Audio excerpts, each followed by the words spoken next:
Estamos em direto. Estamos. Olá, Daniel, seja bem-vindo. Obrigado.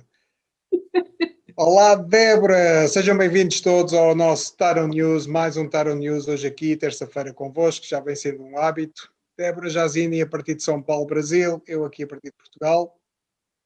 Hoje temos um convidado especial que está um bocadinho atrasado, por isso nós vamos aproveitar e falar aqui algumas coisas interessantes relacionadas com a questão da semana e também do mês.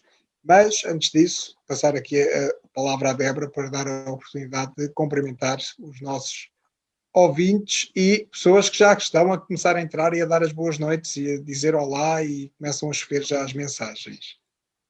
Muito bem, então, uma boa tarde para quem agora está conosco e um bom dia para quem nos vê depois e uma boa noite para quem estiver vendo depois no canal do YouTube. Que, aliás, não esqueçam de entrar nos nossos canais, colocar lá gostei, fazer parte dos nossos canais, né, tanto do Daniel Fernandes como o meu, Débora Jazini, que nós temos matérias interessantes que nós fazemos aqui no Facebook, e também aciona o sininho para você saber todas as vezes que a gente vai colocar um vídeo novo, né? Então, para quem só está acompanhando aqui no Facebook, mas nós temos esses canais abertos, né? Então, a gente não esquece. Nosso convidado já vai chegar, já mandou mensagem, que está em trânsito, porque em São Paulo, apesar deste momento de pandemia, ainda tem trânsito. Eu acredito que aí também, né? Porque vocês já estão no pós, né? Nós já estamos no desconfinamento. Se tudo correr bem, vai continuar assim. Por isso, sim, já temos um trânsito mais ou menos normal, que é, especialmente nas grandes cidades, obviamente, que é caótico também, sim. Mas nada que se compare a São Paulo, porque São Paulo isso não é caótico, isso é o caos. É osso. É osso. É. Mas esta semana, Débora, e nós fazemos sempre também esta ponta, esta ligação, esta rúbrica, temos aqui algumas partes interessantes em relação à astrologia, certo? Sim, nós temos, vamos dizer, hoje, a Lua ela está na sua fase nova, então, vamos dizer assim, novos projetos, novas possibilidades, né? E a Lua Nova, ela sempre nos traz a oportunidade de inovarmos, de dentro do nosso autocuidado, dentro do nosso processo de autoconhecimento, né? A Lua Nova, ela nos proporciona este momento, vamos dizer assim, de trazer coisas interessantes. Hoje ela está no signo de Touro, né? É um dia, vamos dizer assim, gourmet. Por quê? Touro adora uma coisa gourmet, né? Touro, Lua em Touro, então, mais ainda, porque sendo um tema de casa 2, né, que é a casa dos bens materiais junto com o autocuidado, é o dinheiro que nós fazemos no dia a dia. Então, essa lua em Touro é uma lua, vamos dizer assim. Outro dia eu até mandei mensagem para a Sandra perguntando: como é que fala? Aqui no Brasil a gente fala uma pessoa bico fino, e como é que vocês falam mesmo aí? É gente fina. Gente fina. Então, hoje é um dia de gente fina. Né? Porque a lua em Touro ama especiarias, perfumes importados, gosta de uma boa vida, né? Ou seja, e trabalha para isso. Isso é que é o mais importante, né? Porque são pessoas que gostam de coisas mais refinadas. Então, hoje é possível que vocês já são 8 horas da noite, mas para nós aqui, daqui a 4 horas, ainda tem uma noite, né? Ainda tem trabalho para caramba até meia-noite. Ainda tem 6 horas aí de lerê, minimamente. Então, mas é o procurar, né? Então, hoje ainda está em Touro, amanhã ela está em Touro, depois ela vai para Gêmeos, vai para Câncer, e é a última semana, praticamente, do Sol no signo de Áries, ou seja, Sol no signo de Carneiro, né? E é uma semana especial, porque a nossa energia, energia do elemento fogo, ainda está muito potente, mas ela já vai, assim, dando uma diminuída, né? E no dia 19 de abril, né, na próxima segunda-feira, o Sol entra no signo de Touro. Então, temos uma outra etapa. Vai ser aquela coisa, né? No início da estação, quando o signo de Carneiro entrou, nós temos a questão, nós tivemos o equinócio. Então, foi o start. Todo início de estação, nós começamos os nossos projetos. E aí, quando chega no signo de Touro, é o apogeu, porque nós vamos colocar, materializar, para depois em Gêmeos finalizar e partir depois, quando chegar em Caranguejo, aí tem o solstício, aí temos outras etapas. Mas você vai me contar qual que é o padrão. Por acaso, enquanto tu estavas a falar, eu estava a ver com muita atenção e estava aqui realmente a avaliar, e sim, vamos aproveitar e vamos falar aqui um bocadinho do padrão deste mês. O padrão de Abril é um padrão muito interessante, porque apesar de ser um padrão que puxa muito pelo lado racional, puxa muito pela estrutura, pede muita estrutura, muita lógica, muito foco, mas acaba por ser um dos padrões que mais pede equilíbrio ao lado emocional. Até porque, apesar de, em termos de elementos, estamos a falar de um padrão terra, ele é um terra ligado a um ar, mas é um ar terra com uma base muito emocional. Eu sei que isto pode parecer aqui um bocado paradoxo, mas é o que é. Porque vamos ter aqui a Terra o pedir de pés no chão, mas o pedir de pés no chão pela via mental, mas que ao mesmo tempo exige o equilíbrio emocional. E então um dos grandes momentos, não é que as pessoas vão sentir isto, mas um dos grandes momentos do mês de Abril é a ausência, o sentimento de vazio. E este sentimento vai estar presente numa forma pouco simpática, não é um sentir de vazio simpático, não é um sentir de vazio de meditação, de estar ligado com o todo, de estar ligado com o mundo espiritual. Pelo contrário, é uma sensação de vazio. Por isso, obriga-nos, este mês, a uma constante e permanente foco e atenção entre as minhas emoções estarem equilibradas ou vazias. Então isto às vezes pode ser um bocadinho problemático, porque nós podemos achar que isto, associamos isto a uma série de acontecimentos da nossa vida, mas lá está, ele vai estar associado ao facto do padrão do mês estar explícito e propício a isso. Né? Propício a que a qualquer momento a pessoa possa sentir que o seu lado emocional não está preenchido, está vazio. Então há aqui uma sensação de maior estranheza e de maior tristeza. E, para além disso, é também um mês que pede um padrão de muita comunicação pessoal. É claro que todos nós não estamos e não somos todos comunicativos, há pessoas mais tímidas, há pessoas mais reservadas, e também pede movimento e alegria. Também há muitas pessoas que também não o são, então muitas das vezes as pessoas podem ver isto como uma exigência, algo que lhes drena a energia, algo que lhes tira a energia, porque, no fundo, a própria energia do mês, o próprio padrão do mês, pede que eu seja assim. Então, mas de repente eu não sou assim, então eu vou dizer, eu não gosto muito deste mês. Ok? Sim. Deixa eu te perguntar uma coisa. Por um acaso, isso também nos remete a sonhos assim diferentes? Remete. Porquê?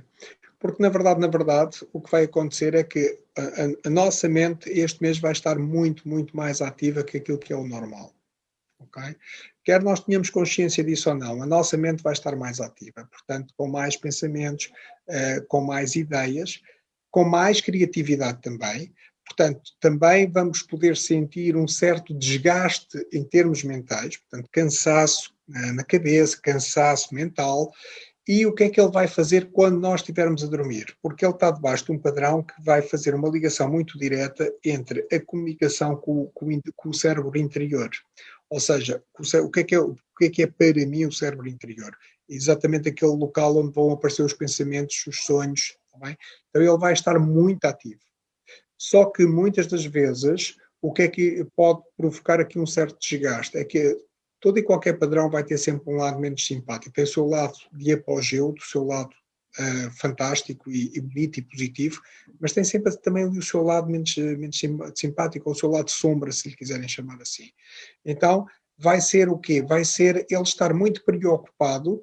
Este mês, inconscientemente, transporta-nos para uma grande preocupação da nossa parte sobre as ligações que nós fazemos, ligações menos boas que nós fizemos e como é que eu posso realmente solucionar isto, ou mesmo até desvendar aqui esta ligação mais negativa. Como é que eu posso resolver isto? Como é que eu posso anular isto? Como é que eu me posso proteger disto? Porque vai haver uma consciência maior em termos mentais das ligações que eu faço ao mundo exterior que me são nefastas. Um exemplo claro, por exemplo, não tem que ser com pessoas, pode ser, por exemplo, eu começo a ter uma maior noção na minha mente porque o meu cérebro começa-me a chatear mais que eu comer uma determinada comida faz-me mal. Então o cérebro não me dá descanso, ele vai estar constantemente ali a dizer, tu vais comer isto e isto vai-te fazer mal. Da mesma maneira que eu começo, por exemplo, a achar que está na altura, sou fumador e quero deixar de fumar. Então o cérebro vai se tornar um bocadinho obsessivo, porque vai estar sempre ali a chatear a cabeça da pessoa. Então se queres deixar de fumar, este é o momento para deixar de fumar, porque isso faz-te mal. Portanto, este padrão de associação, de ligações, associações menos boas para nós, é um alerta, não é o lado sombra a funcionar no sentido de que vai-te acontecer algo de mau às ligações que tu vais fazer. Não, ele está mais em alerta para as ligações que nos são nefastas. Então, o que é que ele vai fazer? Vai acionar o outro lado do cérebro, que é que soluções é que eu tenho, quais são as possibilidades que eu tenho de me livrar disto, o que é que eu posso verdadeiramente fazer.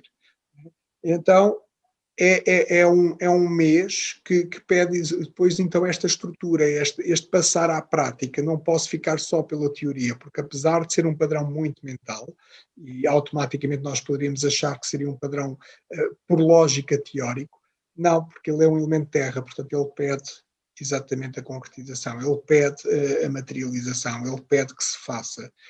E Sim, sim, pede também para que a gente esteja presente, né?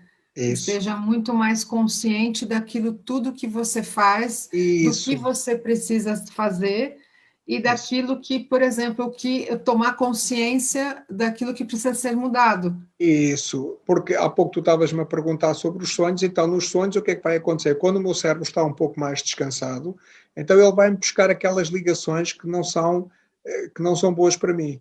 Então ele vai atuar aqui, né? Ele vai agitar aqui estas águas e vai estar constantemente a dizer-me, nem que seja pelo sonho, né? A transportar-me para sonhos mais ativos. Mais ativos também porquê? Porque eu estou debaixo de um padrão mais ativo, mentalmente mais ativo, portanto a minha mente vai ter mais consciência disso. Então podemos ter realmente também um princípio de noites mais mal dormidas. Okay? Não é obrigatório para todos e eu quero que isto fique claro, senão... Sim, É, com certeza. isto, Mas sabe uma coisa que eu noto também?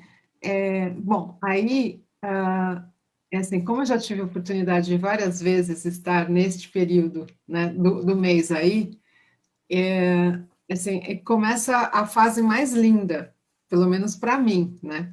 Mais encantadora, porque aqui nós começamos o entardecer mais cedo e a gente já está se preparando para o inverno, né?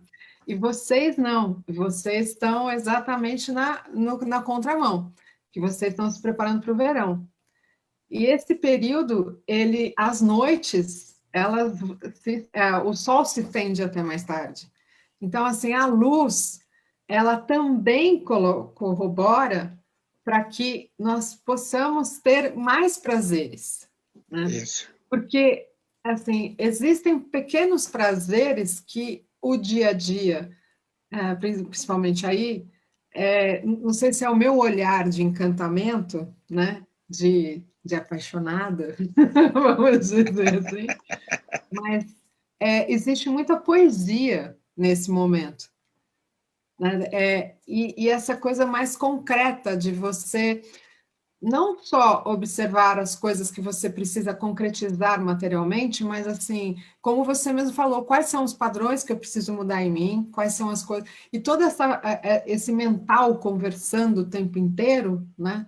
Ele muitas vezes nos traz uma exaustão, porque e é isso que faz com que as noites também fiquem mal dormidas. E é Isso, prestar atenção do tipo, não vai brigado com você para a cama, né? isso, mesmo. Porque não vai contrariado para a cama.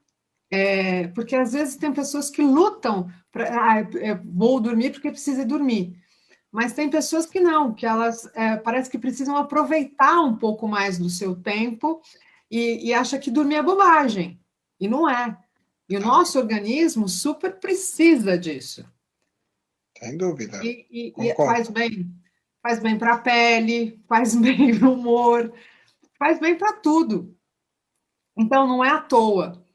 E você sabe que estudando, né, que a gente quase não gosta, né?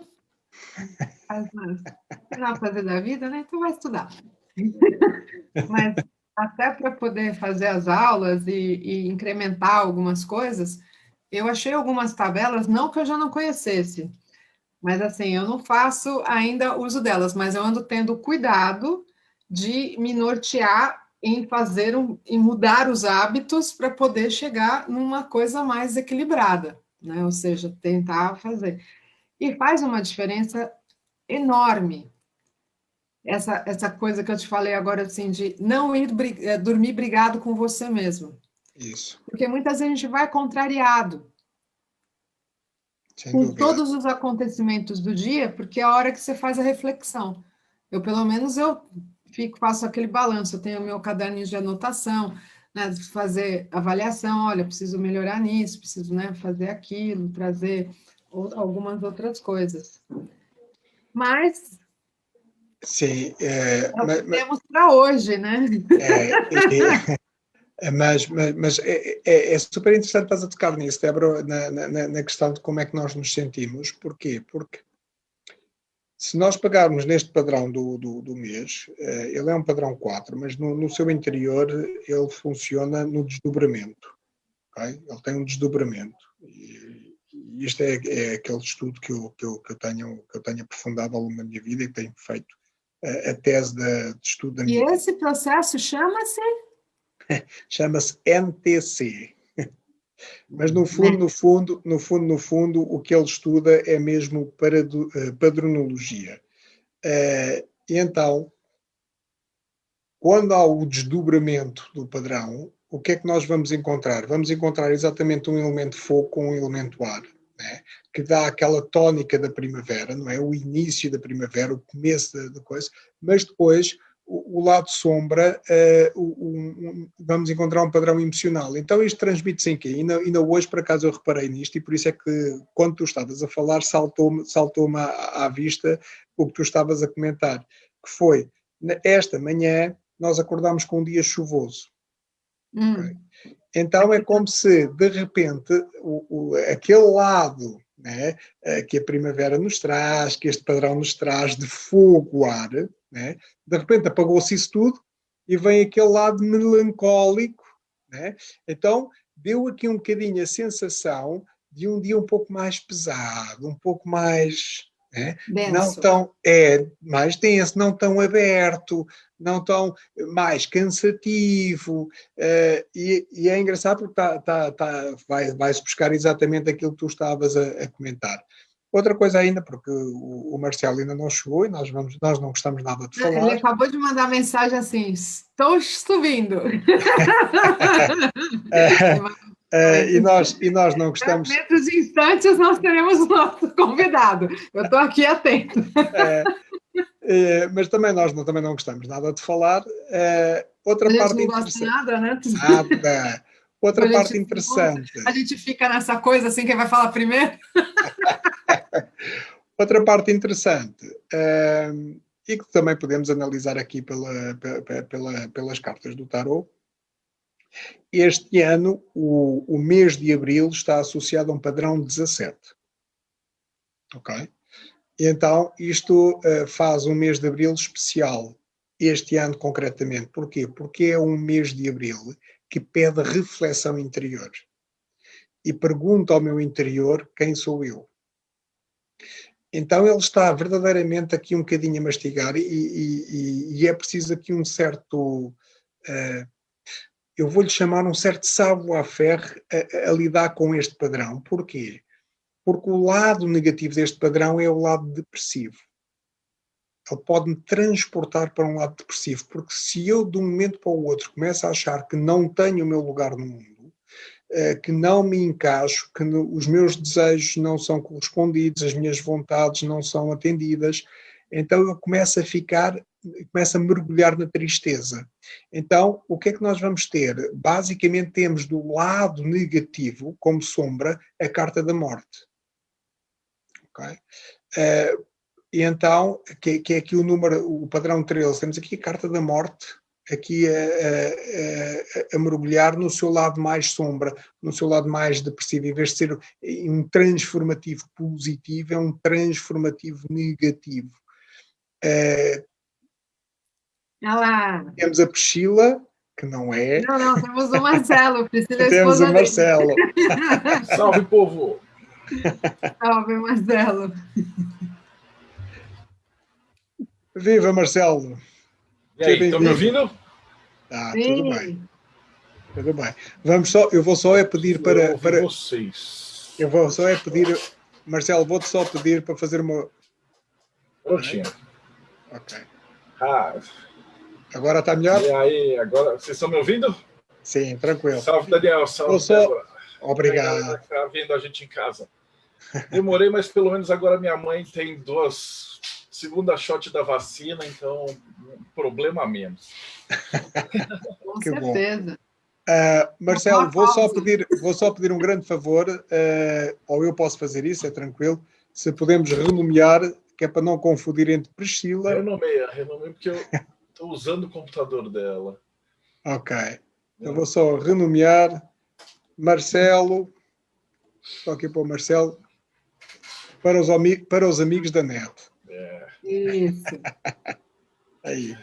Muito bem, Marcelo, seja bem-vindo. Aí está o nosso convidado. Nós estávamos aqui a falar, não foi a queimar tempo, mas estávamos aqui a falar, que estava a dizer à Débora, que nem eu nem a Débora gostamos de falar.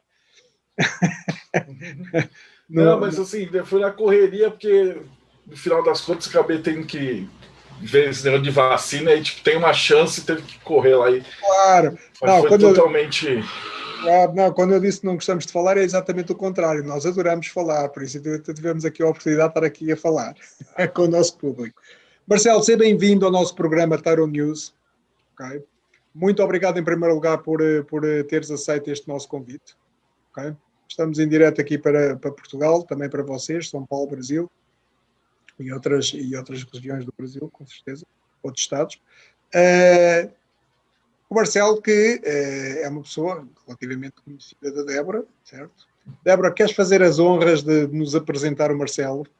Então, hoje nós temos um convidado de garbo e elegância. Num dia de lua inteiro, nós temos um convidado que, assim, eu sou fã do trabalho do Marcelo.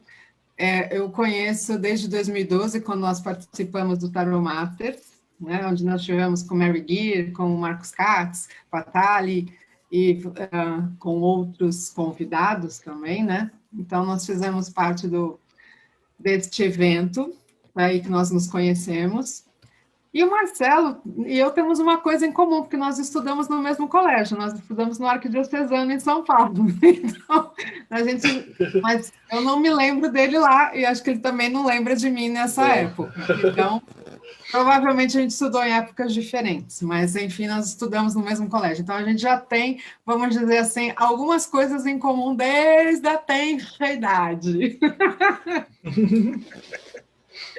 Bom, mas falar de Marcelo significa falar de uma pessoa que tem, vamos dizer assim, um currículo fantástico. Não só em questão de pessoa, de um estudioso, mas como ser humano. E é uma pessoa que tem um projeto muito importante e assim, ele tem um carisma muito grande né, dentro da nossa área.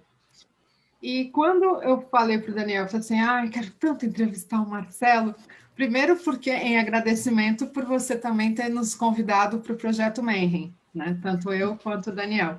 Então, agora é a nossa vez de retribuir esse carinho, né? Então, além de você estudar no ARC, né, nosso famoso ARC, você fez arquitetura na FAU, em São Paulo. Você é especialista em semiótica, história da arte e religiões comparadas. Bom, como escritor, vamos dizer assim, la crème de la crème, como se diz em Portugal também. Então, tem um trabalho fantástico com RPG, e assim, mudou a vida de muitos jovens, trouxe para o mundo geek e para o mundo nerd, você introduziu a espiritualidade, isso eu acho um trabalho fantástico, né? Bom, não posso nem dizer que não sou sua fã, né? Então, a gente tem um tarô, a gente tem outro tarô, a gente tem o outro tarô, qual mais que está aqui, bonitinho. Aí depois a gente abre aqui e temos o quê? Temos este livro fantástico, que é o Tarô Hermético. Gente, babem. E aí nós temos também a Cabala Hermética. E ele faz dentro dos trabalhos que ele faz no Mayhem e que faz na Cartaz, no projeto do Cartaz, aqui não vai dar para vender, mas olha só, não só o material, esse é de Cabala. Então, ele tem, assim, além de ser fã, né, a gente é fã e a gente tem que mostrar o que a gente tem de quem a gente é fã também, né? Bom, tem várias coisas que a gente tem que falar aqui de Marcelo. Além de tudo, né, tem os board games, escreve sobre ocultismo, filosofia, hermetismo, cabala, tarô e alquimia. Então, a gente precisa descobrir o que você não escreve, né? Já deixa eu falar, só acabando a introdução. É porque falar de você, a gente tem que falar tudo completo, né? Ou seja, tem que dar todas as minúcias. Bom, você também faz parte da maçonaria, tem o Projeto Mayhem, como nós falamos antes. Tem também, além dessas duas enciclopédias, tem a enciclopédia da mitologia, que eu ainda não tenho, mas é a próxima aquisição. Tem a Demo Editora, tem o Projeto Cartaz, que você ajuda muitos autores a realizarem os seus sonhos de ter o seu livro, e também o seu, vamos dizer assim, seu RPG e tarô.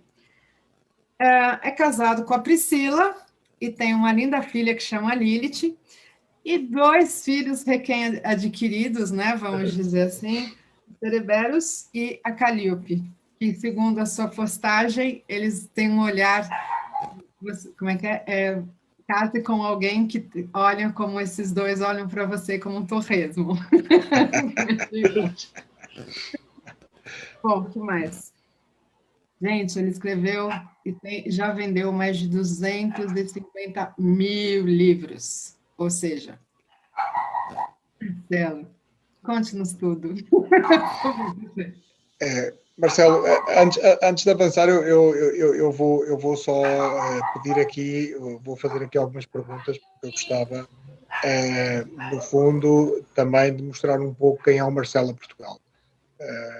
Também para as pessoas que me conhecem aqui em Portugal, o Marcelo é uma das pessoas que eu gostaria de trazer a Portugal. A Débora, ok, não se fala, a Débora faz parte da mobília da casa, mas o Marcelo realmente, também para as pessoas perceberem o respeito que eu tenho pelo Marcelo. O Marcelo é uma das pessoas que eu gostava de trazer a Portugal, exatamente por tudo aquilo que a Débora falou. Mas a primeira pergunta que nós gostamos de fazer neste programa, porque este programa destina-se exatamente no fundo, a falar um pouco sobre o caminho que cada pessoa levou até onde está, neste momento, e também poder ser uma fonte de inspiração para outras pessoas que nos possam estar a ouvir. A primeira pergunta que eu te vou colocar, Marcelo, é: como é que tu mergulhaste nesta vida? Acho que eu não tive nem escolha. Não tive nem escolha. Eu nasci numa família que já era espírita, então eles já estavam acostumados com essa incorporação, centro. Minha mãe trabalhou 40 anos na Federação Espírita, né?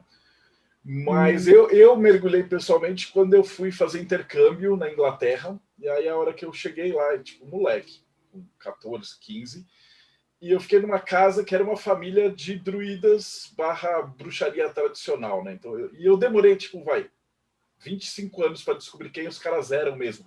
No Projeto Mayhem, quando eu estava entrevistando o cara Gunn Griffith lá nos Estados Unidos, ele conhecia o pessoal, que era uma dissidência da galera que trabalhou com o Gerald Gardner e não sei o que, pessoal. Mas naquela época, sabia nada, caí de paraquedas, ia ficar por lá, e eles falaram assim, pô, já que você está aqui, você não quer seguir, conhecer essa cultura e tal? Eu falei, beleza, vamos lá. E aí você vai para o círculo de pedra e os caras vão fazendo o ritual e tal, e de repente o cara incorpora lá, né? E na época eu não sabia, às vezes você tinha uma certa noção, conhecia aqueles médiums do espiritismo e tal, mas a hora que você via que mais tarde eu comparei com o Exu, só que de uma outra cultura, né? Então ele incorporava ser nunos. Né? Então o cara chegava e mudava completamente. O cara que era o meu pai lá, né? Ele mudava completamente e aí ele assumia, né? Então colocava uma capa, charuto, e aí ele falava coisas de mim, do Brasil, que ele não tinha como saber. E aí eu fiquei, obviamente, como moleque, mega impressionado, né? E outros incorporavam ali seres da floresta. Né? E aí eu fiquei com aquela coisa e falava, caramba, né? Tem que lembrar pro pessoal que está assistindo agora que isso era uma época não existia internet, não existia comunicação entre Brasil e Europa, era feita por carta, ou tinha que ligar na meia-noite para acertar o pulso e não sei o quê. E aí você falava 5 minutos porque custava uma fortuna. Então era uma outra realidade. Eu fiquei isolado do Brasil, né, nesse tempo. E eles falaram, você quer aprender isso daí? Eu falei, mas é lógico, né? Então, em vez de fazer o intercâmbio, eu comecei a estudar só essa parte de bruxaria, entender. Né? Esse pessoal estavam ligados com a Golden Dawn, estavam ligados com maçonaria, tudo. E eu trouxe para cá, no final, né, quando eu voltei, um container de livro. E aí veio aquele meu primeiro projeto, que era meu primeiro showdozinho, que era compilar uma enciclopédia de mitologia. Aí eu procurei em português e não tinha muito, né? Aqui você tem no máximo um Câmara Cascudo, o Thomas Buffett, uma outra tradução. E naquela época era difícil, né? Nem essas tinha do Câmara Cascudo. E eu comecei fui seguindo com isso, com esse projeto, mas aí no computador era aquela coisa assim super precária de tela verde, assim. Meus primeiros trabalhos eram num WordStar, que a tela era azul e era tipo um TXT, assim, né? Hoje o Notepad era melhor. E eu ia lendo e traduzindo e somando, né? Então eu pegava vários autores e ia fazendo isso daí. E em paralelo eu jogava RPG, porque eu conhecia, né? Desde 84, meu pai, assim, na minha família, uma coisa que nunca faltou foi livro. Então a gente podia... Eles não davam dinheiro para nada, mas livro a gente podia comprar o que quisesse, gibi e tal, o que fosse para ler. Então, a gente jogava RPG desde criança e eu comecei a jogar. E quando a Dragão Brasil surgiu no Brasil, que era uma revista de RPG, o editor da revista me convidou e falou assim, poxa, você não quer escrever para a gente? Né? E aí eu peguei esse conhecimento e falei, pô, então em vez da gente jogar com aquele que na época chamava Dungeons and Dragons, né? Era o Caverna do Dragão, quem é da época de 80, 90 vai lembrar do desenho animado, né? Eu falei, em vez de eu fazer um jogo desse tipo, por que eu não faço um jogo medieval real? E aí eu peguei as lendas medievais, né? Então você jogava com templário, com inquisidor, com alquimista, aí tinha um anjo, um demônio, a gente pegava dos grimórios e colocava no jogo e tal. E foi uma sorte, porque foi a época do boom do RPG, então a gente colocava esses livros em banca de jornal, né? Então tiragem de cada livro meu saía com 20 mil exemplares. Né? Hoje em dia, aqui no Brasil, esse número é uma coisa assim que você olha e fala, não existe isso mais. Não. Porque isso era distribuído em banca de jornal, ia para o Brasil inteiro.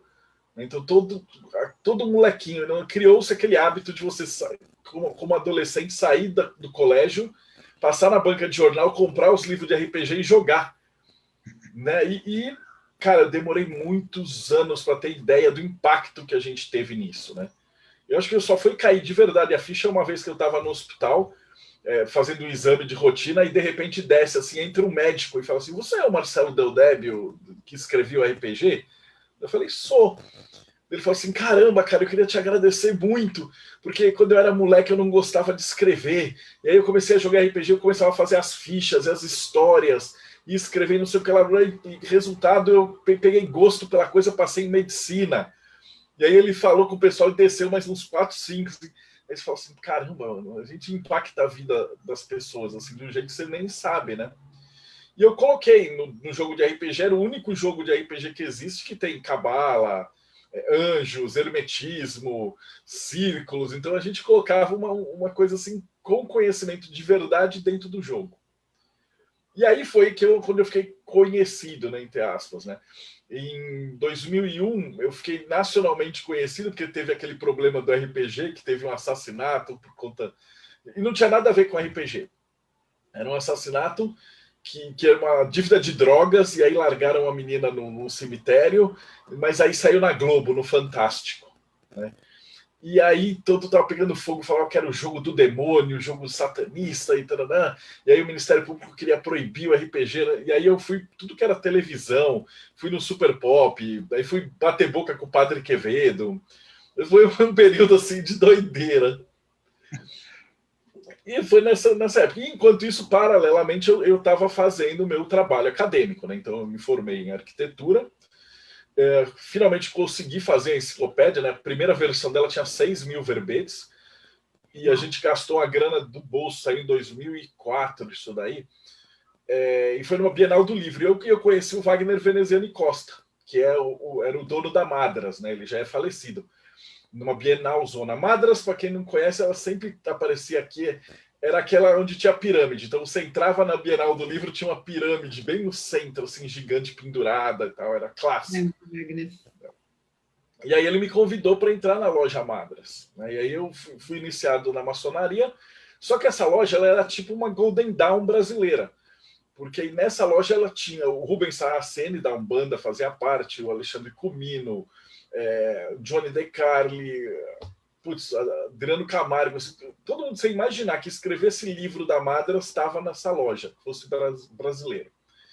Então a gente se reunia toda semana numa loja maçônica, cada um dava uma palestra e aí ficava debatendo. Então um cara falava da Telema, o outro falava da Golden Dawn, o outro falava da Umbanda, o outro falava da Quimbanda, e tudo paralelo, né? Então foi um período assim que a gente aprendeu muito, né? E nesse momento a gente fez a primeira versão do Projeto Mayhem, né? Que era juntar esses magos, esse conhecimento e trocar figurinha. Então, numa internet onde estava assim começando, a gente já tinha um blog onde a gente cada um escrevia e publicava todo dia, ia fazendo uma coisa nesse sentido.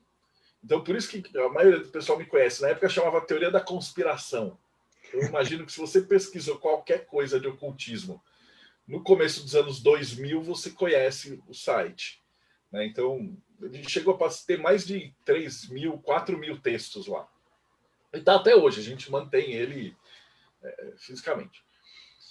E aí foi nessa pegada, a gente fazendo esses livros, até que veio o tal do projeto do livro de Cabala, que a Débora mostrou, que era um livro que era o resultado de 15 anos de cursos, né? Antigamente eu dava curso só dentro da maçonaria e da Rosa Cruz. Aí com o blog a galera ficou falando assim: poxa, mas você só vai dar curso na maçonaria? Não. Daí eu falei: tá bom, vamos abrir. Mas ele tava com aquele preconceito, falando: puta, esses caras da internet não merecem, esses profanos, cara. Só que foi o contrário, a gente pegou uma galera que realmente estava querendo sair desse mundo de profano e querer fazer os cursos a sério. Então foi um resultado muito gostoso. E a gente começou a fazer os cursos e tal, e aí, depois de 15 anos, eu falei: vamos fazer esse livro de Cabala. Só que esse livro de Cabala, ele era, em teoria, impraticável. Porque eu apresentei ele para 15 editoras, o pessoal olhou e falou assim: não vamos publicar isso de jeito nenhum, né? Não sei se a Débora consegue mostrar ele, porque eles são 700 páginas, capa dura, inteirinho, colorido, com as imagens. Abre numa página qualquer no meio. Com as imagens de arte mesmo, porque assim, a minha especialização em história da arte, eu percebi que muitos dos autores, eles estudavam Cabala, eles usavam as técnicas, eles usavam o conhecimento na arte. Então eles tinham as tintas certas, do jeito certo para passar a mensagem. E o livro tinha que ser colorido, ele tinha que ser desse jeito para a gente poder explicar personagem de televisão, personagem de livro, etc. E aí os caras falaram assim, pá, esse livro não vai sair nunca, cara. Um negócio desse tamanho para você jogar numa Saraiva, numa Fnac, isso vai custar R$500 no mínimo, né? E realmente, outros livros dessa qualidade, eles custam isso.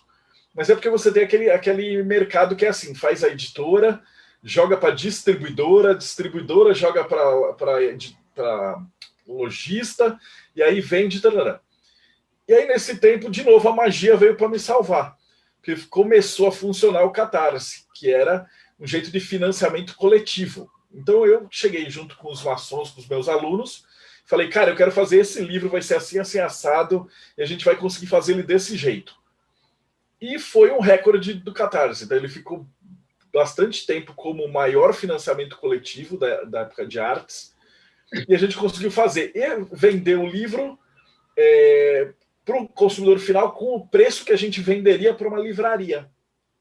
E aí, nesse tempo, foi uma grande mudança na minha vida. A gente saiu com a Diamond desse universo de distribuidora, lojista, loja e tal. Então, o único jeito de você comprar esse livro é direto da editora, e a gente começou a trabalhar direto com o leitor. Então, a gente tem o site, o cara que vai lá, ele gosta do que a gente faz, ele escreve, a gente faz os financiamentos, a galera que topa paga, e tem muitas vantagens, né? Por exemplo, o pessoal que fez o apoio e tal, o nome fica nos agradecimentos, então fica marcado para sempre, né? Tá lá, você ajudou a fazer essa obra, ajudou a construir isso. E aí foi o que a Débora falou. Depois de um tempo que a gente começou a ajudar outros autores que também tinham esse problema. Então, desenhistas, escritores, né? Esse tarô que ela está mostrando é um tarô hermético da Cabala. Então, ele não tem desenhos, mas ele tem os diagramas de correspondência. Então, quando você olha o arcano, ele tem a cor, o anjo, o demônio, a esfera, o planeta, o signo, a runa, os dados, a letra hebraica, a numerologia, tudo que você precisar para estudar, né? E no fundinho tem ali uma ideia do tarô original. E aí a gente pegou desenhistas, tal. Então o que a gente tem feito agora? Procurado autores bons, que tem coisa legal de nicho, que a gente sabe que se eles forem lançar por fora e tal, não vai ter um mercado e tal. A gente junta essa galera que quer estudar e coloca o autor em contato direto com o público, sem esses intermediários, né, de livreiro e de distribuição de tudo. Então, no final das contas, acaba todo mundo ganhando, né? Então, a editora ganha porque tem um público grande, o público ganha porque ele consegue um material de qualidade absurda num preço de distribuidora. A gente consegue pegar os caras bons e pensar. Então, foi um negócio que revolucionou aqui no Brasil, né? Tanto que agora, Marcelo, desculpa, deixa só fazer outra pergunta para ti. Tu és uma pessoa de grande conhecimento, ok? Isso é notório, não, nem sequer se coloca. E de um conhecimento muito profundo, de um conhecimento de estudo, de um conhecimento de lamber livros. Muitas das vezes o universo das pessoas, da espiritualidade e por aí afora, pelo menos aqui em Portugal vê-se muito isso, e também já vi isto em vários países, já visitei vários países. Não.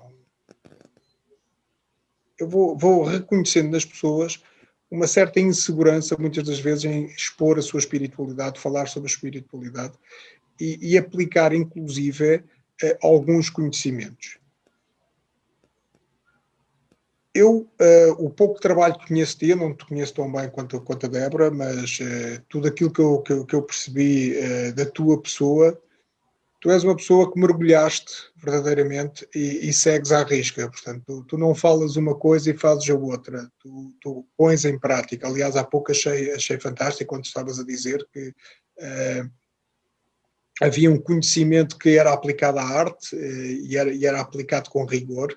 E nota-se que tu fazes muito isto na tua vida. Há muitas pessoas a tentarem fazer isso. Como é que tu achas, qual é que seria o teu conselho, a tua inspiração para que as pessoas realmente percam esse medo de se assumirem como espirituais, como pessoas esotéricas. O que é que tu... Não ouvi, Débora, desculpa. Ocultistas. Ocultistas. O que é que tu podes inspirar nesse sentido? Então, eu não tive muita escolha, né? Porque uma vez que é o meu livro que está no Jornal Nacional, com os caras falando que ele é responsável pela morte das pessoas do jogo de Satã, é a minha cara em tudo que é noticiário, então eu não tenho muita opção, né? Mas, assim, no dia de hoje, principalmente aqui no Brasil, que a gente tem essa galera evangélica, fanática, doida, ignorante em cima, então, meu conselho hoje em dia seria o contrário: se preserva, mas dentro da internet você tem grupos, né, o Mayhem é um deles, onde você pode se expressar livremente. Então, eu acho que aquela ideia de ordens iniciáticas, secretas e tal, que tinha na antiguidade para a proteção, ele está voltando, né? Ele está voltando. Da minha parte, não só de livro, eu acho que eu tive uma sorte. Hoje em dia eu sei que não era sorte, que eu já conversei com tanta entidade, porque no período que eu estava na Madras foi o período que eu me separei do meu primeiro casamento. Então eu não tinha o que fazer. Eu chegava em casa e falava, eu não quero ir para casa. Então eu ia de segunda a sexta, ou em loja maçônica ou em terreiro. E eu tive a sorte, assim, de ter como parceiro o mestre Sarraceni, o mestre Cumino. Então eu chegava e fazia a pesquisa e falava, eu estou pesquisando Ogum. Tá, Ogum é Gevurah, na Cabala. Mas Gevurah é energia de Marte e tal. Então aí eu falava para ele assim, tem algum pai de santo bom em alguma gira que tenha um caboclo de Ogum para eu conversar?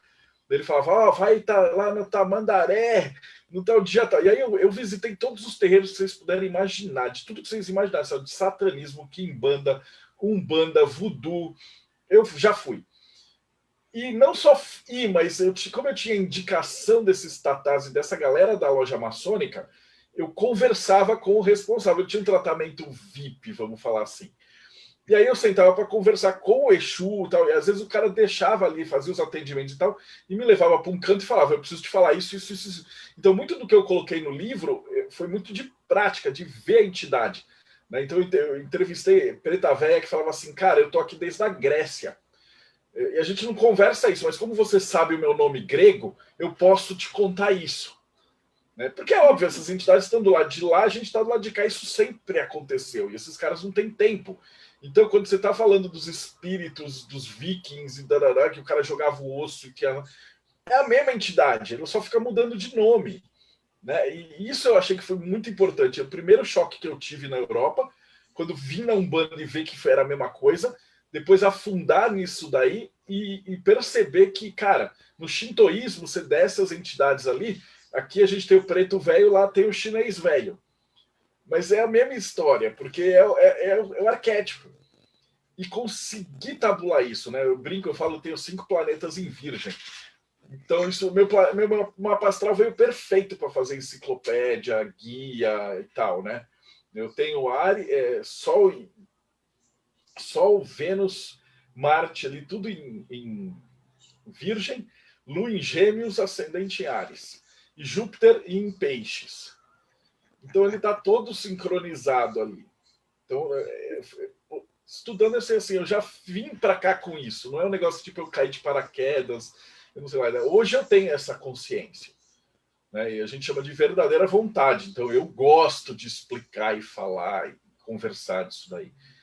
Então, o meu conselho que dá para as pessoas é assim: você gostou disso, você sabe, você entendeu que tem alguma coisa além de Malkuth, né? Além desse mundinho profano e tal, vai ler, vai procurar, busca uns caras que sabem. O Brick falou, na Cabala é muito bonito, você tem ali na árvore da vida, né, o desenho do mapa. Débora, me faz um favor, abre aquele mapão na árvore, que aí eu vou... Para o pessoal que está de fora, de repente, cara, eu estou falando grego aqui com eles, né? Você quer desse aqui? Esse aí, só abre ele. Então, nesse diagrama da árvore, né?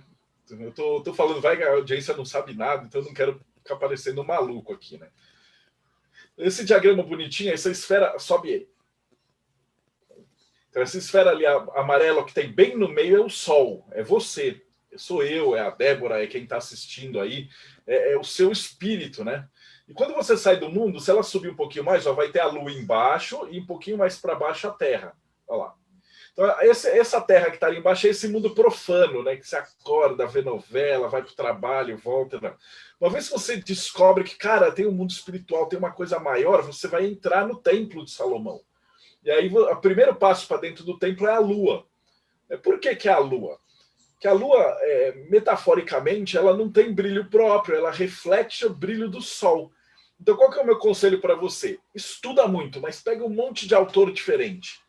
Por quê? Porque cada um de nós é único, né? Então, eu imagino também que teu público já está mais ou menos familiarizado com astrologia e tal. Cada um tem um mapa astral, cada um tem uma vontade. E você vai pegar centenas de livros, ou dezenas, o máximo que você puder. Cada livro você vai olhar e falar assim, olha, esse autor aqui é muito bom. Aí você vai pegar outro livro e falar, cara, esse autor é muito porcaria. Aí você vai pegar outro livro e vai falar, cara, esse autor falou umas coisas boas e umas groselhas.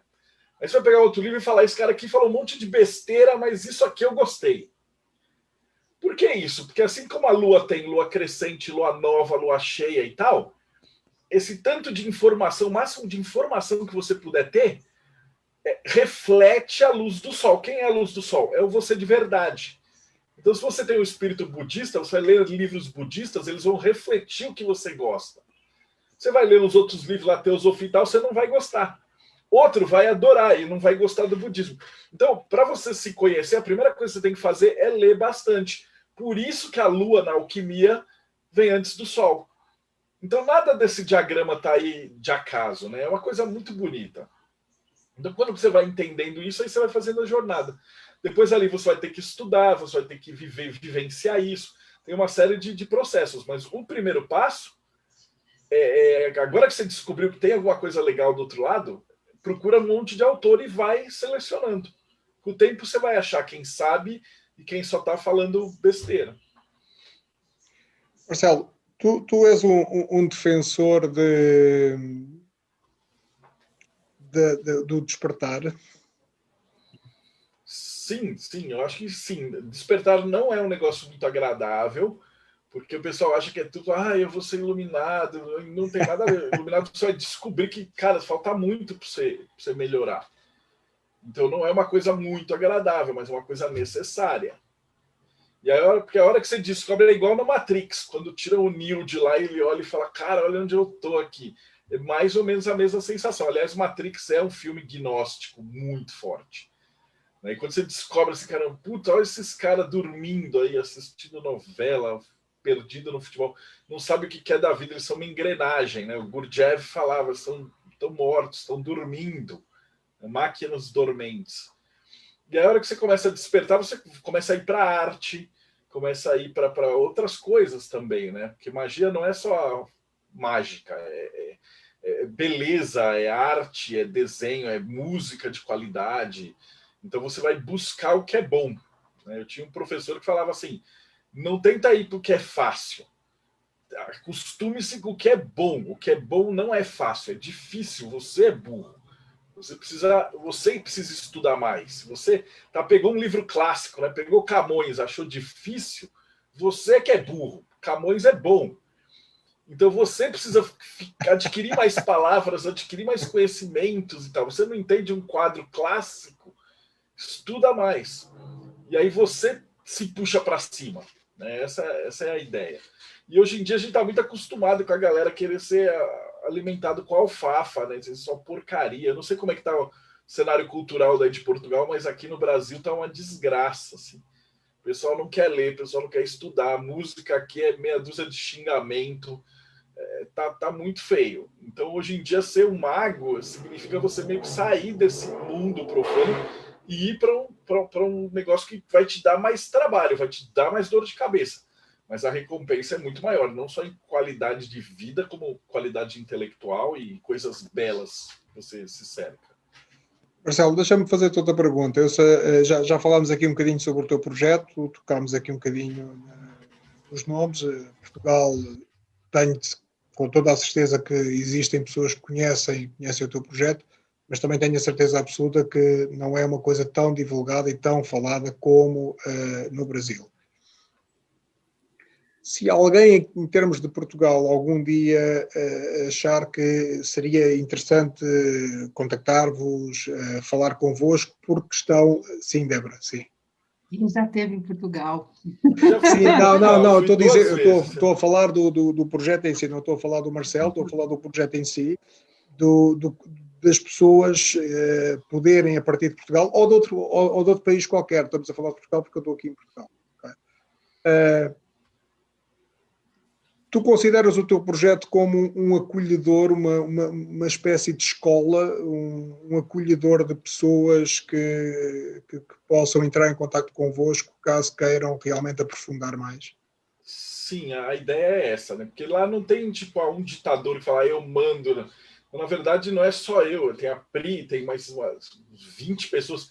E o pessoal mais antigo, né? A gente faz os rituais do ano, né? Então, o pessoal da bruxaria chama de sabá.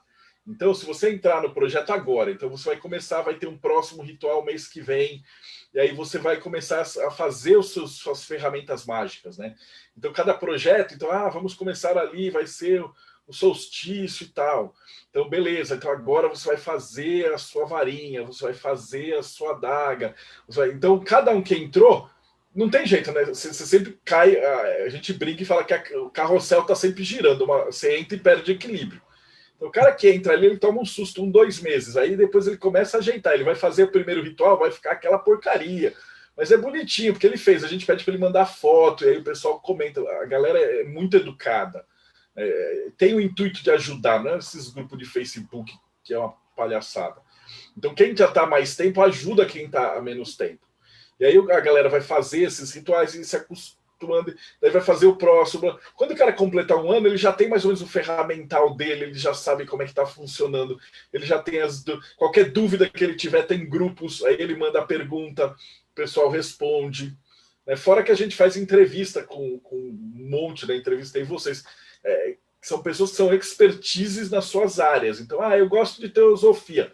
Então a gente vai chamar o cara que é o responsável pela loja teosófica em São Paulo para falar de teosofia. E aí você assiste às palestras, fazem perguntas, né? Então a gente não tem esse negócio. Como é que você identifica uma seita? É aquele negócio que o cara não quer quer pôr o cabresto em você e fala assim, só eu que sei a verdade.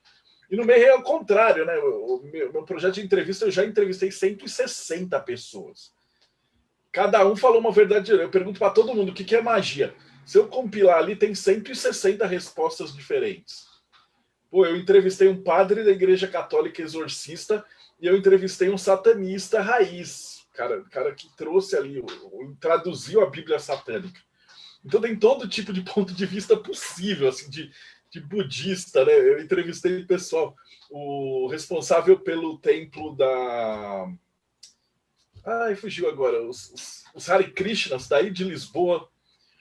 Então a gente está indo pegando pessoas do mundo, né? Conversei com a grande druideza da França, o cara que coordena o grão-mestre da maçonaria do México, ele estava explicando para a gente como é que é o Dia de los Muertos. Então a ideia do Mayhem é que não é que tipo eu vou mandar no como que tem que ser a sua espiritualidade. Não, eu vou te dar todas as que eu conheço e você que escolhe. Então essa é a pegada. Por isso que o Mayhem faz tanto sucesso. Porque você pega outros grupos assim, o cara quer ser o reizinho e começa a falar, e aí aglutina, e aí o cara quer ser o bam, e ele fica com medo, porque ele não tem conhecimento, não sabe, então ele não quer que o pessoal veja outros caras falando.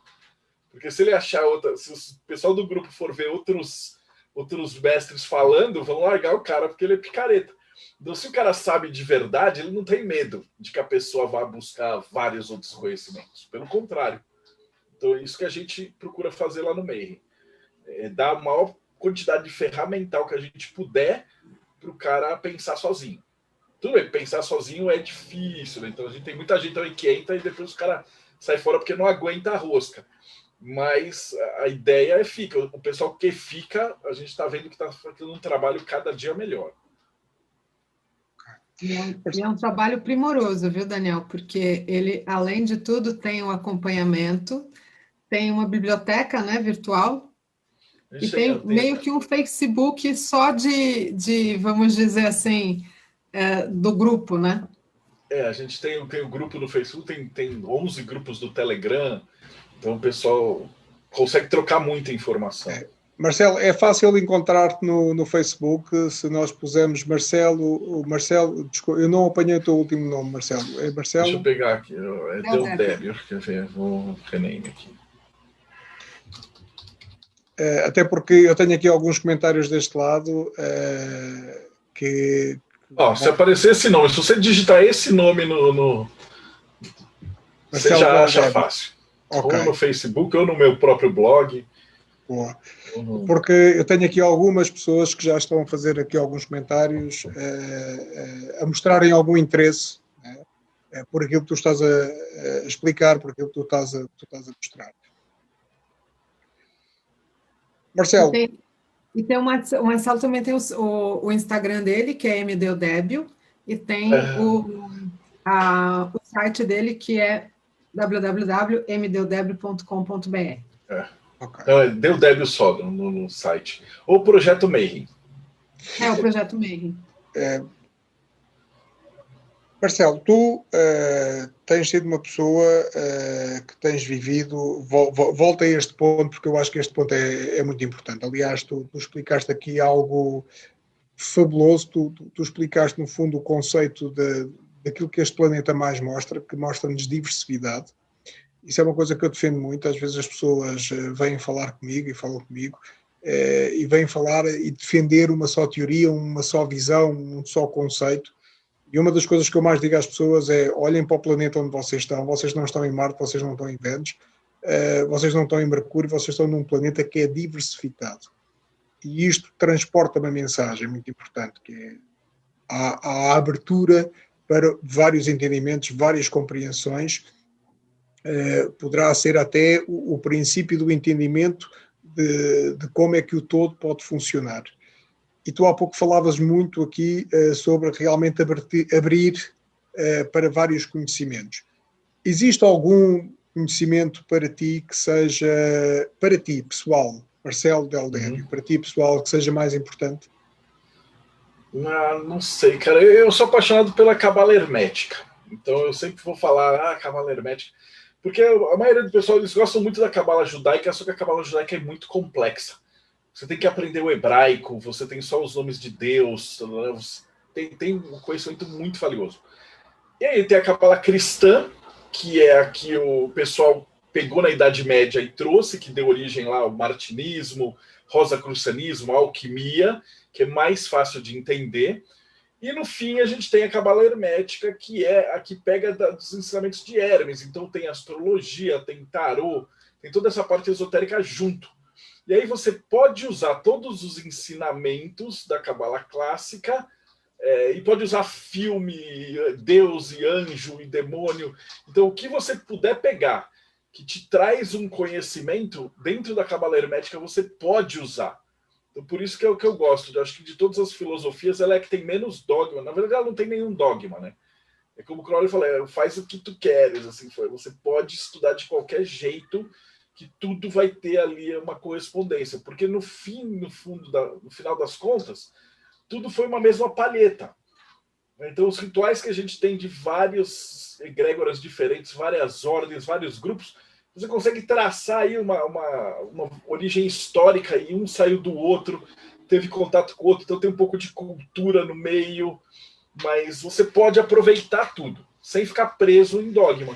Então, o maior problema que tem do estudante de esoterismo religioso e tal, é o cara ficar preso nessas teias de aranha de dogmatismo e falar assim, só esse método que funciona. Não é. Ok. E outra pergunta, Marcelo, e esta pergunta obviamente é para quem está deste lado, porque quem está deste lado conhece-te bem melhor. Tu costumas dar consultas, se as pessoas te contactarem, tu estás aberto a consultas? Então, eu sou casado com uma médium que foi mãe de santo, a Pri Martinelli, ela manja absurdamente de tarô. Tanto que foi ela que escreveu toda a parte de combinação. Então, para quem for me procurar querendo uma consulta, eu vou falar assim, fala com a minha esposa. Né? Porque eu sou muito da parte assim, você quer aprender os símbolos do tarô, né? Então meu curso de tarô ele é o seguinte, eu pego desde o século 13, 14, a gente vai traçando toda a história do tarô, eu vou colocando os arcanos do tarô e falando assim, olha aqui, no começo o louco era assim, aí tinha um cachorro que mordia ele, porque ele era um forasteiro, e aí eu vou explicando toda a parte histórica, arquetípica, né? Por que colocou não sei o quê, por que tem uma trouxinha, por que... Blá, blá, blá. E a minha esposa tem essa vidência mesmo, né? Então ela consegue sentar com você, tirar as cartas do tarô e te mandar o que você precisa saber. Então, para a galera que quer consulta, essas coisas, eu falo assim, tudo bem, pode até falar comigo, eu vou te passar o contato dela. Enquanto isso, eu estou passando aqui, esse aqui é o último trabalho do Marcelo, que é o tarô que ele fez, que é o... Esse a gente pegou um desenhista por mais de um ano e a gente foi colocando símbolos nele, né? Eu lembro é o tarô hermético. Eu acompanhei um pouco esse trabalho, porque você me mostrou algumas cartas quando a gente foi fazer o congresso da Casa de Tarô de Lisboa. E aí você me mostrou, eu falei assim, olha, né, olha, vai ter a questão das cores, tal. Então, essas cores, olha, esse que ela está segurando é o 6 de bastões, que é Vitória, né? Vocês são tarólogos, vocês sabem. Mas aí por que ele é amarelado? Porque assim, o 6 de tarô ele tem a ver com o Sol, né? E tá dentro do arcano, né? O Sol em Leão. Então a gente colocou isso dentro da carta. Então o cara que manja de astrologia, ele usa isso dentro, né? Uhum. Então ali, ó. Ali o 7 de bastões, protege o seu 8 de bastões. Olha os sinais, né? Por isso que ele é azulado, porque ele tem a ver com o Sagitário, né? Então, cada um desses a gente foi olhando as cores dentro da Golden Dawn. Então ficou um trabalho bonitão. Ele demorou quase 2 anos para ser feito, mas eu acho que ele ficou um negócio muito bonito. Assim, eu me senti muito feliz com o resultado. Então ele tem as cores dos arcanos da corte, né, com signos correspondentes. Então ele é muito visual. Então se você tem aquela ideia daquele lamen da Golden Dawn, né, que Áries é vermelho, depois Leão é amarelo, Sagitário é azul, Libra é verde, ele tem aquelas cores tradicionais, né, dentro do hermetismo, você consegue entender bem o que passa. Sim. Né? Com certeza. Esse é o resultado de muitos anos. Isso dá trabalho. Mas... O livro de tarô, você tem ele, mostra o pessoal. Vou pedir depois, Débora, quando puderes, que mostres essa carta que dizia Projeto Mayhem.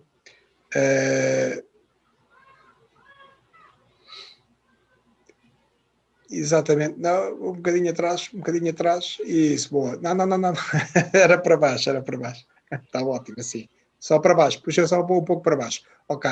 Pronto, é porque há pouco nós estávamos a ouvir falar desta palavra, o Projeto Mayhem, e quando ele é verbalizado, aquilo sai assim, Mayhem, e aquilo coisa assim. Então dá a oportunidade das pessoas realmente perceberem como é que se escreve, irem à procura, porque garantidamente, Marcelo, por aquilo que eu estou a perceber aqui em alguns comentários, irás ter possivelmente alguns contactos a partir de Portugal. Porque, por aquilo que eu estou a perceber, estás a fascinar aqui algumas pessoas. Algumas pessoas estão fascinadas com o teu conhecimento. Esse é um dos prêmios que, como eu falei, a gente faz o financiamento coletivo, que ele tem uma vantagem que é o seguinte, eu falo assim, olha, para fazer esse livro eu preciso de tantos reais. Eu preciso de 500 pessoas, 400 pessoas. Mas se tiver mais pessoas, a gente, quando vai para a gráfica, né, eu não sei se quem está assistindo tem essa noção, quanto maior a tiragem, ele cai o custo unitário para fazer o livro, né?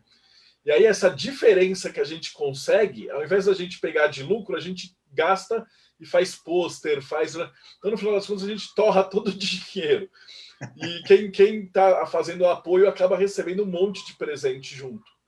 Então, esse livro ele é dividido em 2 partes, na verdade. Né? A primeira metade do livro é a parte histórica, que eu vou falar dos arcanos maiores. Presentes. Eu só estou pegando aqui. Peraí. Assim, eu confio tanto no livro que eu falo assim, pode abrir em qualquer página é boa. Não. Aqui a parte dos agradecimentos. É o nome das pessoas que ajudaram a gente a fazer o livro. Olha, uma das perguntas que estão aqui a colocar, Marcelo, é onde é que podem adquirir o livro? Como é que podem? Se entrarem em contato contigo, se entrarem em contato com a tua página, tu consegues orientar as pessoas na aquisição? Consigo. Se você for, é diamondeditora.com.br. O problema de Portugal é que é o seguinte, desde que começou a pandemia, a gente tinha um negócio chamado Exporta Fácil. E aí o frete desse livro para aí, ele ficava, sei lá, acho que mais ou menos R$200, uma coisa assim. Depois do começo da pandemia, eles cortaram essa parte baratinha. Então tem que ir pelo frete normal e tal. Esse livro pesa quase 3 quilos, né?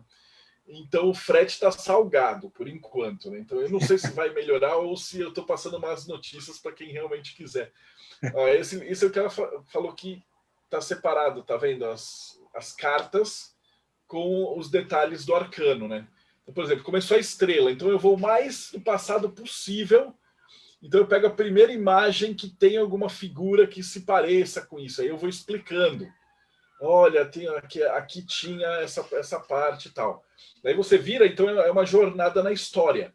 Então eu pego tarôs do século XV, depois do século XVI, depois do século XVII, e eu vou avaliando que símbolos foram colocados, que símbolos que foram tirados. E é uma coisa muito interessante, por exemplo, a gente vê no Imperador e Imperatriz, por exemplo, nos tarôs da França, quando acontece a Revolução Francesa, eles tiram o Imperador e Imperatriz e colocam Júpiter e Juno no lugar. Ou então eles colocam era vovô e vovó. Então você tem decks de tarô que tem lá vovô em vez de imperador. Então é muito bacana. Quando teve a briga entre católicos e protestantes, aí em alguns países eles não têm o Papa mais. Eles tiram o Papa e colocam uma outra figura. Tem tarôs que tem 2 papas, que aí você tem o Papa do Leste e o Papa do Oeste. Então essa coisa legal. Para mim, o que me apaixona mesmo no tarô é que ele reflete a cultura da época. Isso. Né? Então a minha paixão é essa aí, é você pegar todas essas imagens e falando assim, poxa, por que o mago ele tá assim, né? O mago ele começa como um artesão. E aí depois tem uma pintura super famosa da Itália que chama o Banquete de Enon, que aí é Jesus. E aí o mago começa a adquirir feições de Jesus, né? Aí a Imperatriz com obras de arte que imitam a posição. Então não se sabe se os artistas que faziam ali o tarô, a guilda, bebiam dos artistas que faziam as pinturas e vice-versa, né? Porque eles são do mesmo período. Então você consegue enxergar a história do tarô, né? Da onde aquele arcano foi e voltou. Os primeiros magos, ele era um artesão. Por isso que ele tem ali a mesinha com a bancada. Vira umas 2 páginas, por favor. Por acaso é super interessante estás a tocar nisto, Marcelo, porque este é o lado, muitas das vezes, do tarô que ninguém conhece. Olha lá. Esse aqui é o primeiro mago. Esse é um desenho do Bosch, que o mago é um charlatão. Então, se vocês estarem olhando, ele é aquele mago de rua, né? Ele está fazendo um monte de firula aqui do lado direito. E se vocês prestarem atenção, do lado esquerdo, tem um cara batendo a carteira do cara que está olhando. Ó. Tá vendo que ele está roubando a carteira? Então ele pintava o mago como um prestidigitador picareta. E aí depois, ela vai virar para a próxima página, surge aquela figura do Jesus na ceia. Né? Então tá vendo? Aí aqui já começa. Né? Ele ainda aqui, no século XVI, ele ainda era um artista. Né? Então tem os dados, ele era aquele prestidigitador de rua. Então um pouquinho mais para frente. Então tem um Jesus aí, ó. E aí tem essa pintura do Jesus. E aí, a partir daí, você repara que aí o mago passa a ter esse chapeuzinho na forma do infinito, né? Que é o poder divino. Então, compara a figura do mago do século XVII, do Marsella, com a figura do Jesus num banquete. Inclusive, as coisas que estão no banquete do Jesus, elas passam a aparecer na mesinha do mago. Então, são esses pequenos detalhes históricos, né, que eu fui para a parte acadêmica. É isso que eu estava a afirmar há pouco, que este é o tipo de conhecimento que muitas das vezes não é passado, não é? Porque nós vamos tirar um curso e o que é que as pessoas querem? Querem saber como é que obtêm respostas do tarô, não é? Mas há toda uma beleza, há toda uma história por detrás, há toda uma riqueza tremenda nesta história e sim, quando a Débora me falou do teu trabalho, deste trabalho que está a ser apresentado, eu pessoalmente fiquei fascinado com ele, sem dúvida. Isso aí é a segunda parte do livro, abre qualquer parte da segunda metade, que é a parte da tirada. Que aí eu sei que aí em Portugal vocês gostam de fazer a tirada com uma carta só, né? Eu lembro quando eu fui para aí, pessoal, tem gente que só usa arcanos maiores e tal. Mas ele é tão vasto e tão rico que a gente fez todas as combinações de maiores e menores. Então, aqui, ó. Então ela teve a pachorra de colocar assim, as palavras-chave. Então é o rei de moedas com o louco. Então, o mago com o rei de moedas e tal. E aí a gente explica hermeticamente, né? Então, por exemplo, o as de moedas, ele é Keter, né? Então, dentro da Cabala, ele representa ali o né? O Deus e tal. Moedas é a matéria. Aí o mago, ele representa um caminho que está ligando ali a Deus, a Biná, a ordem, né? Então, quando você entende por essas colocações, fica muito mais fácil de compreender da onde que os autores pegaram as coisas para pôr no livro deles. A gente está estudando tipo o código de máquina do tarô, né? O que está por trás do véu.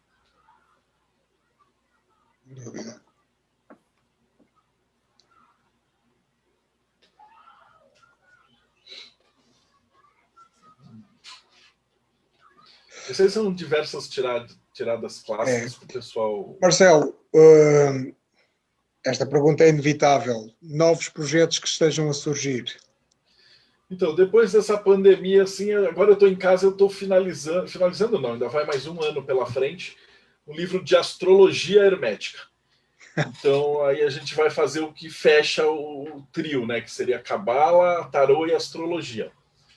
Mas também está um outro monstro, porque a gente está estudando assim, né, o que é o Sol, de vários autores, né? No de tarô, o que eu faço? Ao invés de eu virar e falar assim, o que é o Rei de Espadas? Eu peguei 60 autores e alunos, e todo mundo que falou o que era Rei de Espadas, coloquei numa tabela, tirei os comentários repetidos, embaralhei e coloquei o Rei de Espadas, segundo autores, é isso. Sem falar quem falou o quê. Por quê? Porque eu não quero que o cara vire e fale assim, peraí, o Rei de Espadas aqui, o Aleister Crowley falou isso. E aí o Zequinha, que era o meu aluno com uma semana de tarô, falou aquilo. Então você vira um papagaio. Então quando eu embaralho tudo e você não sabe o que o Crowley falou e o que o Zequinha com um mês de tarô falou, você vai olhar o que mais ressoa em você. Então a gente fala, tem um livro de anotações para estudar junto com o meu livro. E aí você anota o que você acha melhor. E o de astrologia eu estou fazendo a mesma coisa. Eu estou pegando os astrólogos clássicos, a gente está pegando as definições e eu estou colocando. Então eu não vou te falar o que é Sol, o que é Vênus. Vênus em Áries. Eu vou te dar várias possibilidades ali que vão traçar uma ideia e aí você consegue... mas isso é mega trabalhoso. Né? Então o livro fica gigante, tem um monte de combinação. Então a gente acredita que no final do ano vai fazer o financiamento coletivo disso aí. Oba! Tô dentro. Por enquanto a gente acabou de fazer um de alquimia, que era do Tiago, é um livro fantástico. A gente está publicando junto uma versão do tarô egípcio original, aquele de 1929, que nem tinha lâmina. Né? Ele era só imagens num livro. E aí o Grola pegou essas imagens e transformou em lâminas. Né? Então a gente tem um tarô original mais próximo do que era de verdade, né? O tarô egípcio original. Então, publicamos juntas. São esses projetos malucos que eu faço, assim, é umas coisas doidas e que a gente sabe que tem um pessoal que quer, né? A gente tem outro tratado martinista que fala da teodiceia psíquica, que é o bem e o mal na visão do Jung, comparativamente com a visão martinista. Umas coisas bem bacanas. E, Marcelo, você esteve em Portugal e depois foi para o Egito, não é isso? Foi no mesmo ano? Junto com a galera de Portugal. Fiz o curso lá, E era engraçado que a gente foi com as malas cheias de livros, assim, foi com o mínimo de roupa, porque a galera queria tanto nossos livros, era tão difícil de mandar, e a alfândega de Portugal é tão ruim, que era mais fácil. Falei assim, cara, se juntar 10 pessoas é mais fácil eu levar eu do que pagar os fretes, né? Então, a nossa ideia era ir assim, uma vez por ano para lá, e aí de Portugal a gente foi passear, né? a gente pegou um guia que era daí de Lisboa, que já tinha um contato com todo mundo em volta e tal. E a gente foi num grupo pequenininho e foi fazer o Egito. Então a gente ficou uns 15 dias lá. Então eu fui fazer uma peregrinação em todos os 22 templos de Tote, que é um de cada arcano do tarô, assim, né? Então eu fui lá, levei meu tarô para mostrar para o Tote nas 22 templos dele. A gente andou para o meio do deserto, foi até a Duna, conheceu os oásis de verdade, foi nos templos. E foi onde começou a pandemia. Então teve o final da viagem, a gente teve uma sorte no final das contas, porque eles tinham fechado os monumentos e isolado a galera em lockdown nos barcos. Mas a gente tinha saído de manhãzinha porque a gente queria ir com o guia para assistir o nascer do sol lá no templo. Então a gente conseguiu um jeito de entrar antes do público para a gente poder assistir com o guia egípcio, que quando nasce, tem o nascer do sol e tal, passa a luz do sol e forma lá o fecho. E porque a gente estava lá antes, eles fecharam o lugar, a gente ficou sozinho em Dendera, por exemplo. Então a gente conseguiu passear. Imagina uma tarde inteira só a gente naquele templo, né, fechado, né? Fomos nas pirâmides, tudo, que foi uma viagem sensacional. Mas aí a gente voltou para Portugal e eu estava com contato com o pessoal daqui falando assim, cara, adianta ter o voo porque eles vão fechar tudo. Aí foi aquela primeira semana, a gente ia voltar no sábado, porque eu tinha uma palestra na Rosa Cruz, acho que na terça, e uma visita numa loja maçônica na quarta. E aí a gente adiantou a passagem para domingo ou segunda, e aí a gente pegou, acho que o último voo de Portugal que estava indo embora, e depois eles fecharam Portugal. Foi assim, uma correria doida.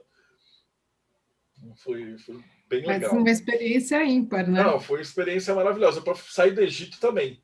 A gente pegou o último voo de Casablanca, assim, voltando, saindo de lá, o avião decolando, e o piloto falou assim: olha, a gente acabou de sair e o aeroporto está fechado.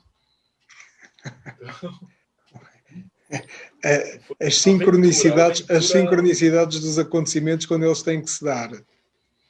Foi quando a gente precisa estar, né?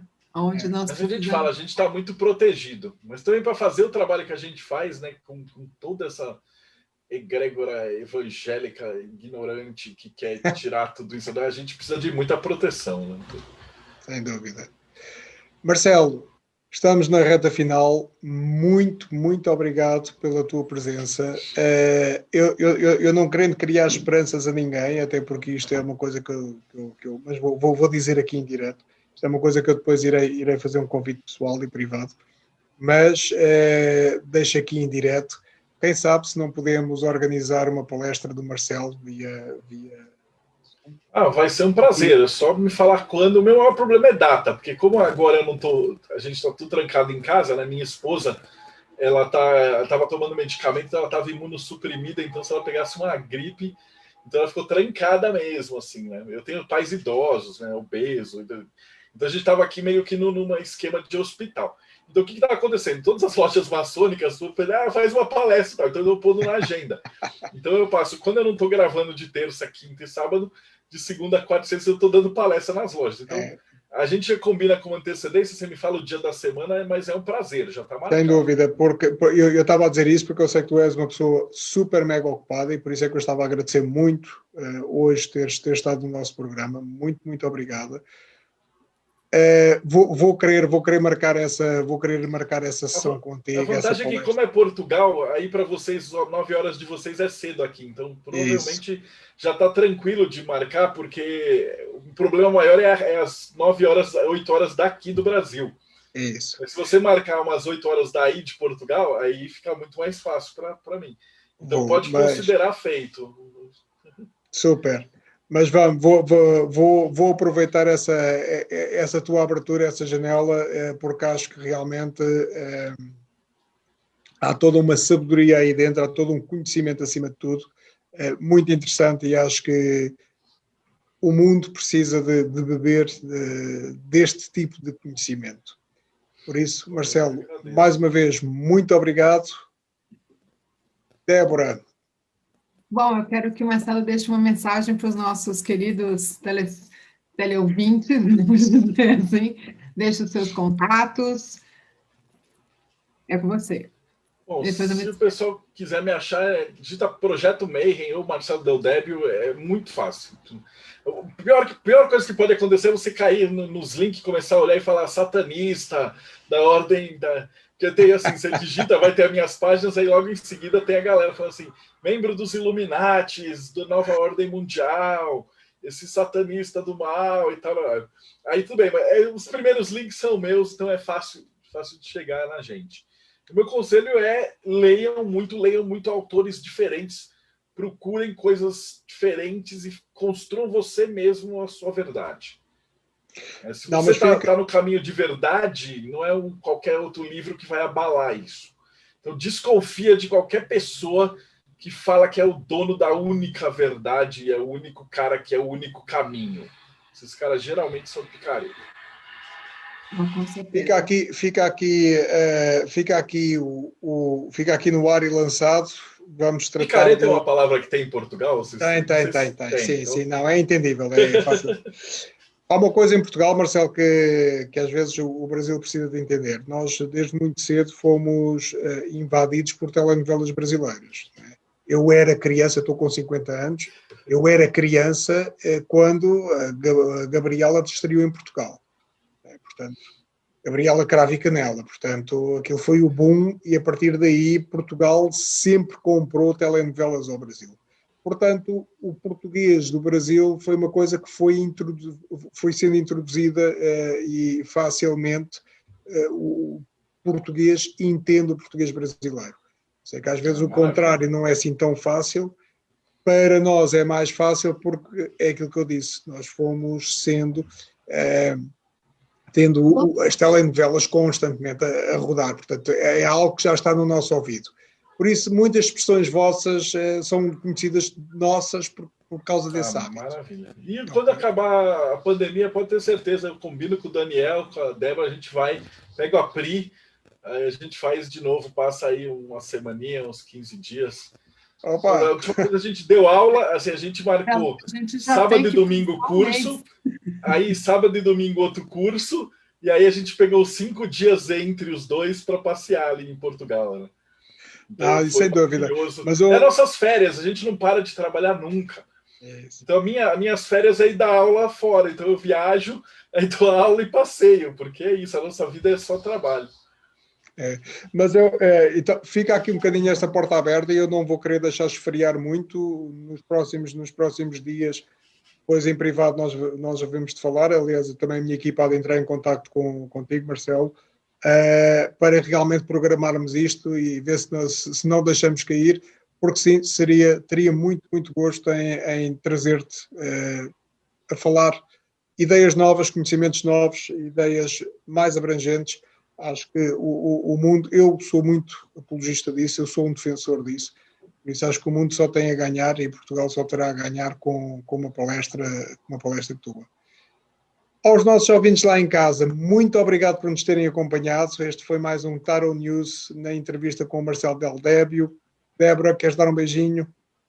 Quero mandar um beijinho para todos e não esqueçam, por gentileza, gentil, entre nos nossos canais, assine, e também entre no canal do Marcelo, no Projeto Mayhem, que é um canal que tem muitas entrevistas e também tem a entrevista minha e do Daniel. Então, um grande beijo, até dia 27, que estaremos juntos. E Marcelo não vai embora, quando a gente terminar aqui, a gente vai continuar conversando. Tá bom? Então, grande beijo. Tchau a todos. Muito obrigada por ter aceitado o convite e até a próxima. Até breve.